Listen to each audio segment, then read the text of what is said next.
talking about books that maybe you didn't like or that you didn't rate a 4 or 5 star isn't a terrible thing. And I'm here to tell you why.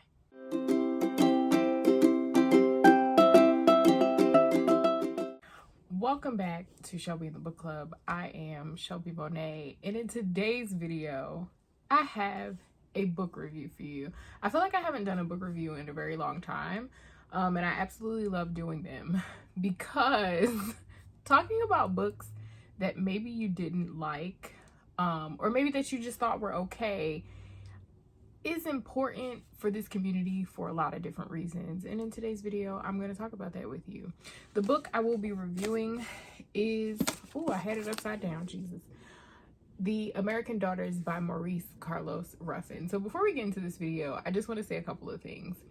I enjoyed this book, but I would not have enjoyed this book had I not voiced or had I not put out there that I wasn't quite enjoying it in the beginning.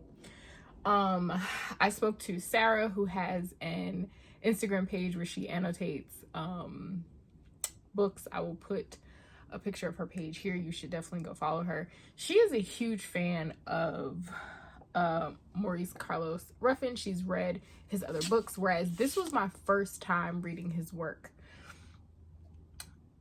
If I had not spoken to her, I would not have made it through this book to finish it. So I think it's important to have these conversations for that reason alone, right? I think this community has gotten to a point where, although we want to uplift authors, the focus has become the author's feelings and not necessarily us having in-depth conversations about books. Sarah said so many things to me that made me take in this book differently. Once I was finished with it, it brought up so many different conversation points and things that we both spoke about from two different perspectives, right? From perspectives of a person that is a fan versus a person that is newly introduced to this author. And it was so beneficial.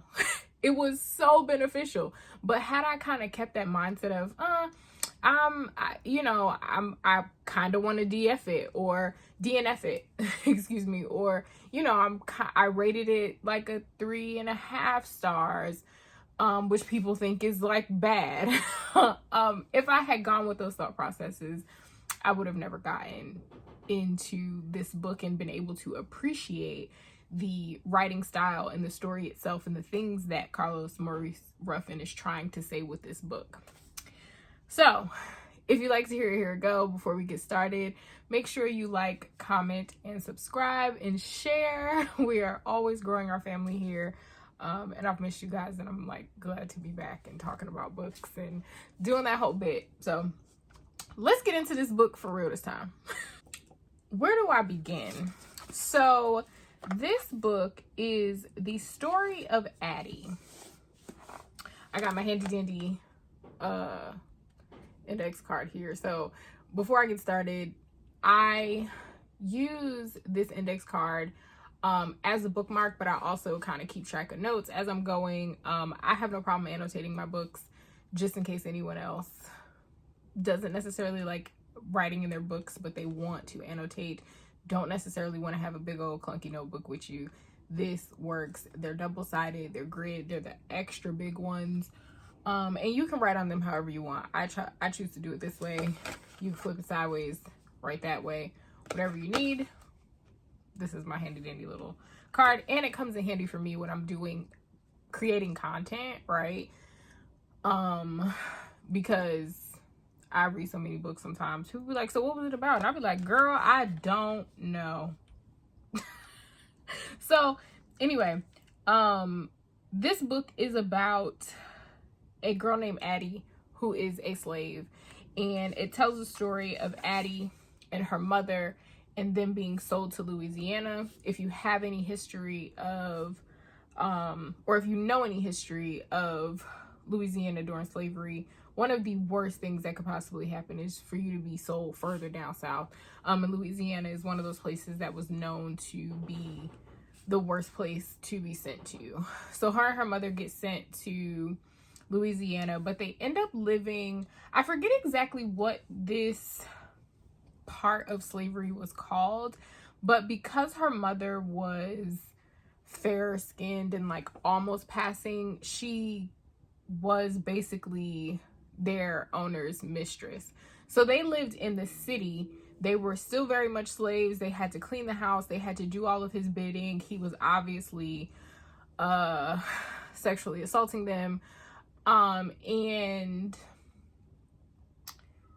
they had, quote unquote, a little bit more freedom. Because of this, eventually Addie ends up becoming a part of the Daughters, which is a group of slaves that are spies, particularly women, that are helping take down the Confederacy.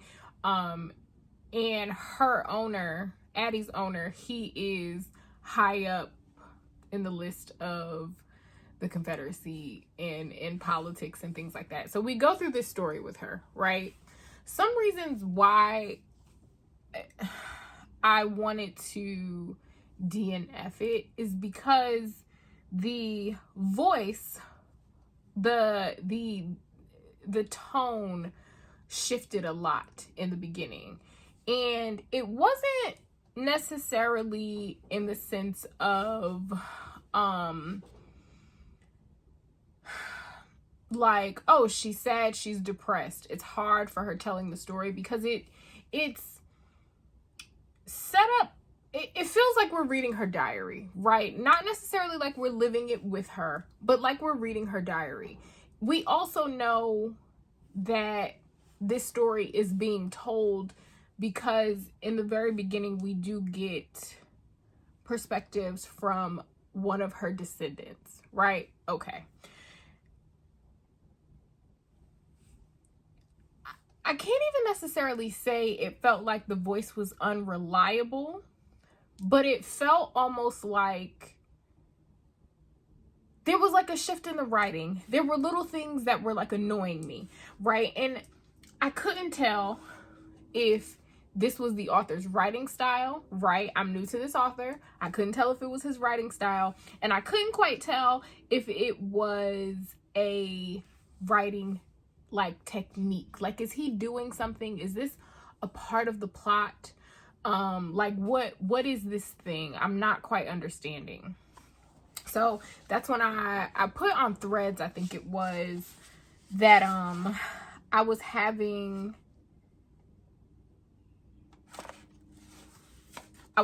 trouble. Like, I had thoughts, right? And I wanted someone that had read The American Daughters to say something, like talk to me, send me a DM. Like, I'm curious here. And I said to Sarah, I said, hey, I'm like going through this story. Why is the cadence like off? Like, it was almost like reading it, I couldn't get into a groove, but it felt kind of like it was on purpose, but I was like, I'm not sure. Like, is this just his writing style? And she said to me, she said, get through it, get to the epilogue. Get to the epilogue. There are things in the epilogue that's gonna flip this story on its head. So I kept reading. I'm glad that I kept reading because the story was good. Addie falls in love. There's a very different perspective of Louisiana from that time period. I think a lot of books, ones that are slave narratives, often take place on a plantation, and it is about slave running, or it's about the workings of the plantation. And this wasn't necessarily that, right? It really was about Addie's story and her growth. So we meet a lot of really interesting characters. They are smart. They are witty. There were bits in here where I laughed. There were bits where I was sad, right? There were so many things that were going on. And then we get to the epilogue. And I'm not going to tell you what happens in the epilogue, but then all I'm going to say is, and then we get to the epilogue, right? So it got me thinking. Should we have to read an author's entire catalog to understand their writing, right? I think once I got to the epilogue and I was able to understand the entirety of the book now, right, and why things were a little bit off in my perspective or just based on my verbiage, and why there were certain placements of things and why these things stood out, I was able to understand that Maurice Carlos Ruffin was writing, okay? It takes a certain type of technique to do exactly what he was doing. But again, I say, should I have to read an author's entire catalog to pick up on things like this? Or to understand this so that I can really enjoy the book? Excuse me. But, and also, should I not say how I feel about a book when me voicing my opinion is going to get me the help that I need to understand the book? So, I say that to say, we are in this community where no one wants to say anything bad because, God forbid, we hurt an author's feelings. And I think that, I know that I understand that thought process. But, and also, the point of books is to have conversations. The point of books is to talk about these little things and to be able to point out different plot devices and to be able to say, like, well, I didn't understand this thing. And for somebody else to be able to say, hey, this thing maybe means this, right? Because, some things have direct answers, some things don't, right? So sometimes we'll never know what the author really intended. But if we don't have these conversations and we're just stuck in our own heads, how do we actually grow? Right? How do we actually get better with our reading and our reading comprehension and understanding things if we're so afraid to have these conversations? Had I not said anything, and I know that a lot of people didn't necessarily answer that post, one, because I don't think The American Daughters is getting the love and the promotion that it needs, but two, because people are afraid to voice their negative opinions about books, and talking shit about a book is useful. It's useful, right? Because even with me being weary about this book at first, like when I first finished it, I read through the epilogue, and after I finished the epilogue, I said, oh my gosh, this book was it was so much better than the journey that it took me reading it. But I rated it a 3.5 star because I feel like I shouldn't have had to get to the end of the book before I kind of saw where we were going. Does that make sense? So I want you to reconsider the books that you don't like or that you think you don't like. I want you to reconsider them. This is why I always say the things that I don't like, you may like them. That is why I talk about them. But reconsider them because maybe you just didn't understand. Maybe you don't understand this particular writer. Maybe they are introducing you to writing techniques that you have never experienced before, and that is okay. If you have read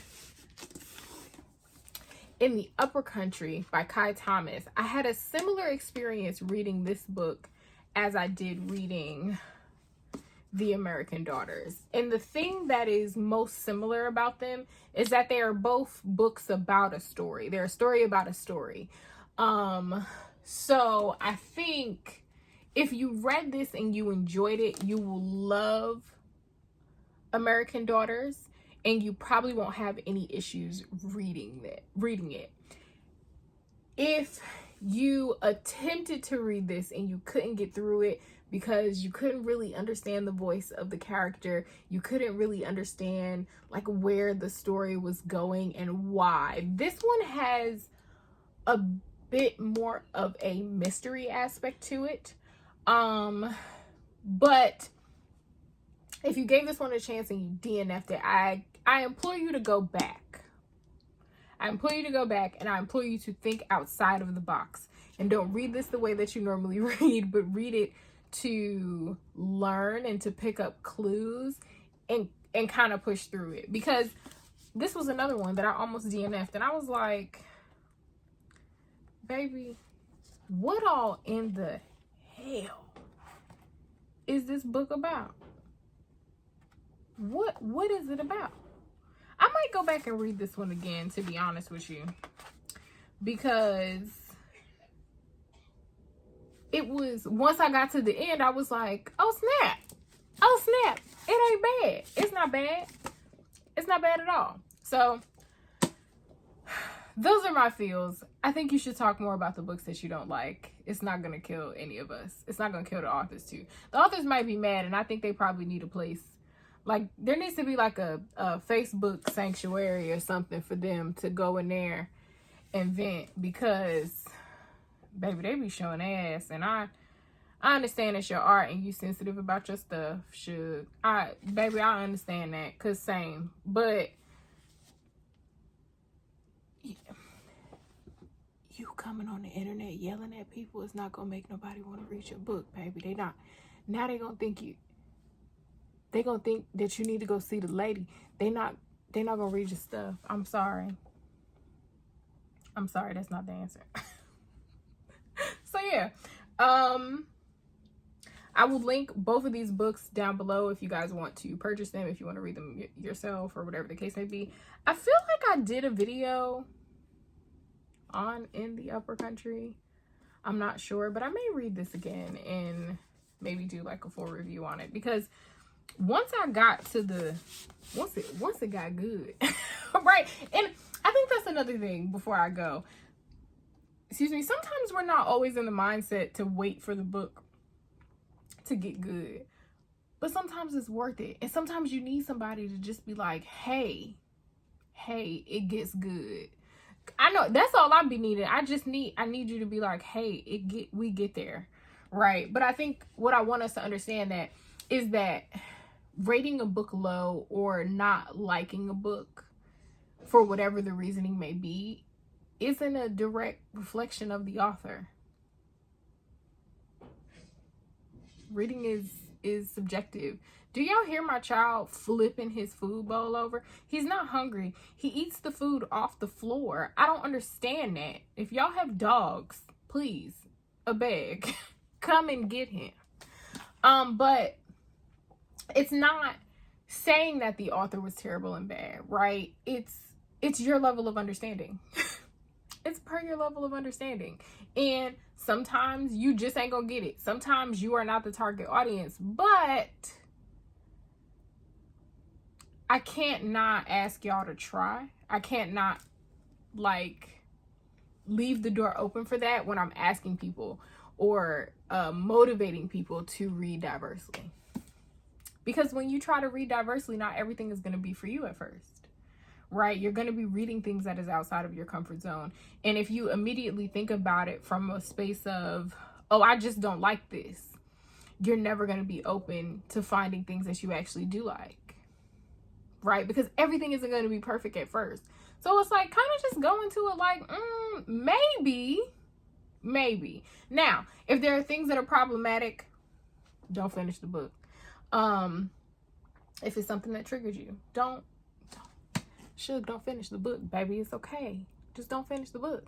But in cases like these, where it's just like, oh, I just wasn't really understanding where the book was going, and like there isn't anything happening that's wrong or that's like hurting me or causing me like angst. It's just, I'm new to this author. Give it a chance, baby. Give it a chance. Okay, so without further ado, if no one has told you today, I love you. I love you. I love you. I love you. I love you. Every time I say that, it makes me want to sing the, what's her name? Natasha Beckinsfield. It's funny how I randomly remember names. Anyway, it makes me want to sing her song. There's none, some from my heart, so I think I love you, I love you, I love you, I love you. This is how my mind works. But anyway, if no one told you today, I love you. You're kind, you are smart, you are important. to me if to no one else you are important to me. Bye, friend.